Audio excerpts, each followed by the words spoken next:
আসসালামু আলাইকুম গাইস।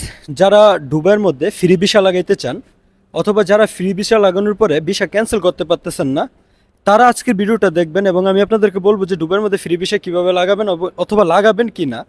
সর্বপ্রথম বলে নিই, যারা ফ্রি ভিসায় আছেন কিন্তু ভিসাটাকে ক্যান্সেল করতে পারতেছেন না, আপনারা যদি কোনো এজেন্সির মাধ্যমে যান তাহলে তারা 500-600 দিরহামের মতো চার্জ করব। তাছাড়া আপনারা যদি খুব কম টাকায় আপনার ভিসাটাকে ক্যান্সেল করতে চান, যদি এমন হয় যে আপনার কোম্পানি ভাইগা গেছে, আপনার কোম্পানি নাই, তো আপনি ভিসা ক্যান্সেল করতে পারতেছেন না, তার জন্য আপনারা চলে যাবেন সোজা আমির সেন্টারের মধ্যে। আমির সেন্টারে যাওয়ার পরে কিন্তু 270 টাকার মতো নিব। 270 টাকা দিলে আপনার ভিসাটা কিন্তু অটোমেটিক ক্যান্সেল হয়ে যাব।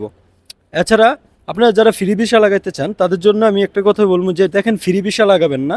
বর্তমানে ফ্রি ভিসায় অনেক সমস্যা হইতেছে। এখন কি হয়েছে যে অনেক এজেন্সি বের হয়েছে যারা নতুন নতুন কোম্পানি ওপেন করে আপনাদেরকে ফ্রি ভিসা দিয়ে কিন্তু ওই কোম্পানিগুলো ক্লোজ করে চলে যায়। তো চলে যাওয়ার পরে কিন্তু আপনাদের অনেক সমস্যার মধ্যে ভুগতে হয়। হয়তো বা 2 বছরের জন্য আপনারা ভিসাটা পাওয়া যান, 2 বছর কোনো সমস্যা হয় না। 2 বছর পরে যখন আপনারা ভিসা ক্যান্সেল করতে যান অথবা ভিসা রেনু করতে যান, তখন কিন্তু সমস্যাগুলো শুরু হয়। তো এই জন্য বলবো যে ফ্রি ভিসা অনেক সমস্যা হইতেছে, ফ্রি ভিসা কেউ লাগাবেন না।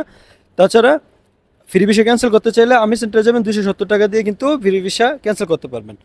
তো যদি ভিডিও ভালো লাগে ভিডিওতে লাইক করবেন, কমেন্ট করবেন, সাবস্ক্রাইব করতে ভুলবেন না চ্যানেলটাকে। আসসালামু আলাইকুম।